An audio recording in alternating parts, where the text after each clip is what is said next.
Bank আমাদের সাথে যেই কাজটা করে, দে থিঙ্ক যে they are only lenders, they should not be our lenders, they should be our partners. আপনার লিলেন, হেম্প এগুলা আপনার যদি কটনের সাথে চলে, ওয়াই নট জুট।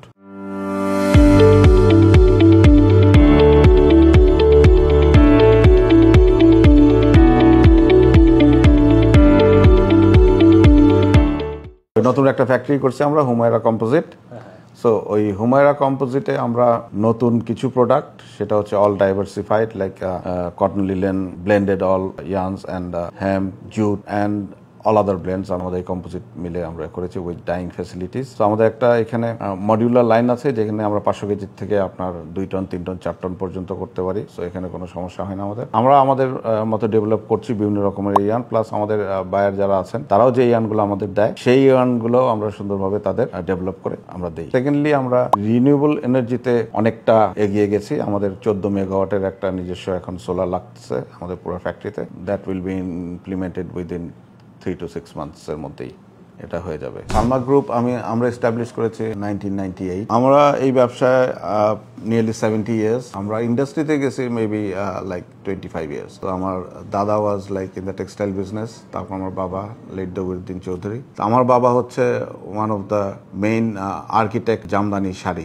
ওইভাবে আমার বলতে গেলে আমি টেক্সটাইল ফ্যামিলির লোক। তো এই লাস্টলি আমরা গত 26-27 বছর যাবত আমরা ইন্ডাস্ট্রিতে এসেছি। We have gone to like man-made fibres এর উপর আমরা অনেক নজর দিচ্ছি এখন last 4-5 years।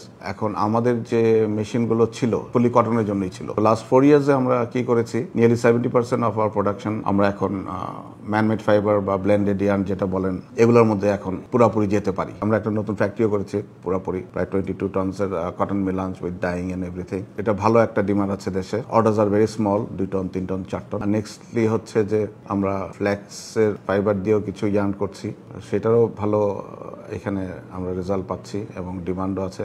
So the demand is growing. তো আমরা ওই দিকেই, আর সালমা গ্রুপ এই ইনোভেশন নিয়ে কাজ করে এবং ম্যানমেড ফাইবারকে যতদূর আগায় নেওয়া যায়, বিকজ আমরা ম্যানমেড ফাইবারের দিকে অনেক পিছিয়ে আছি Bangladesh. Duty free yarn for bonded যারা গার্মেন্টস আছেন তাদের জন্য ওকে থাকবে, এটা ইটস ভেরি গুড। বাট এইটাকে আপনি মিসইউজ করে 30 সিঙ্গেল বলে 60 সিঙ্গেল চলে আসতেছে, আপনার হচ্ছে পার্ট শিপমেন্ট বলে একই এলসিতে আপনার 4 বার, 5 বার, 6 বার মাল চলে আসতেছে। এই জিনিসগুলো যদি বন্ধ না হয়, এই জিনিসগুলোকে টেক কেয়ার করার জন্য আপনার পর্যাপ্ত ইকুইপমেন্ট আমাদের ল্যান্ড বর্ডারে নাই। ওনারা এগুলো কিছু করতে পারে না, যার জন্য যেটা যেভাবে আসতেছে ওনারা ছেড়ে দিচ্ছে। আর হচ্ছে যে আপনার যারা এক্সপোর্টের গার্মেন্টস যারা আছেন, ওনারা যে সুতা আনে, ওইটার যে প্রাইসে আনে, সেই প্রাইসটা আমাদের এখানে কম্পিটিটিভ, আমরা কম্পিট করতে পারি না। কারণ হচ্ছে ওই প্রাইসটা ওইখানে ইন্ডিয়ান গভর্নমেন্ট ওনাদের বহু ধরনের সুযোগ সুবিধা দিচ্ছে, যে এখন এগুলা দেখে আমাদের গভর্নমেন্টের উচিত যে একটা স্পেশাল ট্যারিফ অথবা আপনার যেটাকে আমরা অ্যান্টি ডাম্পিং ট্যাক্স বলি, এটা ইম্পোজ করা as soon as possible. So এটা না হলে আমাদের এই $22 বিলিয়ন 400 স্পিনিং মিল বললেন, এই কোম্পানিগুলোকে মানে সার্ভাইভ করা নয়, it will be very tough. আমি আজকে একটা এলসি দিচ্ছি, সেই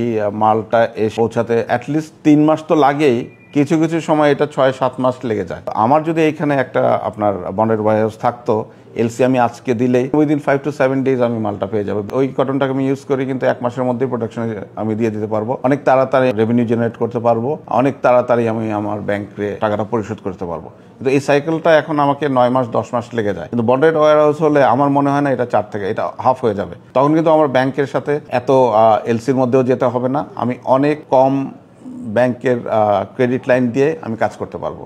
স্পিনিং মিল আমি বলবো একটা হেভিলি ক্যাপিটাল ইন্টেন্সিভ একটা ইন্ডাস্ট্রি। ব্যাংক আমাদের সাথে যেই কাজটা করে, দে থিঙ্ক যে they are only lenders, they should not be our lenders, they should be our partners. তো ব্যাংকের হচ্ছে যে আমার সাথে আমি মনে করি যে একটু আপনার সাপোর্ট, টেইলার্ড সাপোর্ট আমাদের দিলে, এনহ্যান্সড এক্সটেন্ডেড টাইম লাইন, 3 মাস 6 মাসের জায়গায় 10 মাস 12 মাসে সে তো তার পেমেন্ট পাচ্ছে, প্লাস সে তার ইনকাম পাচ্ছে। ব্যাংক যদি আমাকে বলে যে 6 মাসের মধ্যে আপনি টাকা ফেরত দিতে হবে, এটা আমাদের জন্য একটু টাফ হয়। স্পিনিং সেক্টরটাকে যদি রিভাইভ করে বাঁচাইতে হয়, তাহলে আপনাকে ব্যাংকে এগিয়ে আসতে হবে। ইউএস যে ট্যারিফটা দিয়েছে, এটা আমাদের এখন করতে হবে যে নতুন নতুন মার্কেট সার্চ করতে হবে, শুধু ইউএস এর উপর, ইউরোপিয়ান ইউনিয়নের উপর রিলাই না করে নিউ মার্কেট সার্চ করা, যেই সব মার্কেটে আমরা ইন করতে পারবো। দেয়ার আর লট অফ অপরচুনিটিস অনেক দেশে আছে। জুটকো, জুট অ্যান্ড কটন, এখান থেকে নামটা এসছে জুটকো। এই নামটা আমরাই ব্র্যান্ডের নাম হিসাবে আমরা এটা সিলেক্ট করেছি। আপনার লিলেন, হেম্প এগুলা আপনার যদি কটনের সাথে চলে, ওয়াই নট জুট, জুটও চলবে। কারণ these are all cellulose fibres. এটা নিয়ে আমরা আমাদের টিম আমরা অনেক রিসার্চ অ্যান্ড ডেভেলপমেন্ট করে একটা জায়গায় এসেছি। এখানে যারা বড় বড় বায়ার আছেন, H&M, ইন্ডিটেক্স, আরও দু একজনের কাছে আমরা এটা দিয়েছি and they are very happy. আমরা ছোট ছোট অর্ডার পাচ্ছি। সো এটা আমাদের দেশি একটা প্রোডাক্ট, কেন এটাকে আমরা বিদেশে এক্সপোর্টে নিয়ে যেতে পারবো না? অবশ্যই পারবো। এটার ফিল কিন্তু আপনার হেম্পের চেয়ে ভালো আসে, লিলেনের কাছাকাছি। লিলেনের প্রাইস যেখানে দেখবেন আপনি $7-8 কেজি, এটার প্রাইস ধরেন $4 নিচে। তো এরকম পেলে এটা তো অবশ্যই চলবে। আর জুটটাকে আমাদের প্রমোট করতে হবে, এটা আমাদের নিজের প্রোডাক্ট, আমাদের দেশে এটা হয়, আমাদের এটা জুটের যে আমাদের অপরচুনিটি আছে এই জিনিসটা আমাদের কাজে লাগাতে হবে। বাংলাদেশে কটনের উপর আমরা কটন নিয়ে কাজ করি বেশি, কিন্তু আপনার কটনের এখন আমরা যেসব কাজগুলো করি দিজ আর ভেরি লো এন্ডের কাজ করি আমরা। তো ম্যানমেড ফাইবার দিয়ে আমরা যদি কাজ করি, নতুন নতুন ডেভেলপমেন্ট যদি আসে, সিনথেটিক যেমন ফ্যাক্টরি আমাদের এখানে হয়েছে, এদেরও সামনে ভালো হবে, হচ্ছে। তো আমরা কিন্তু আস্তে আস্তে বাইরের থেকে ইম্পোর্ট করা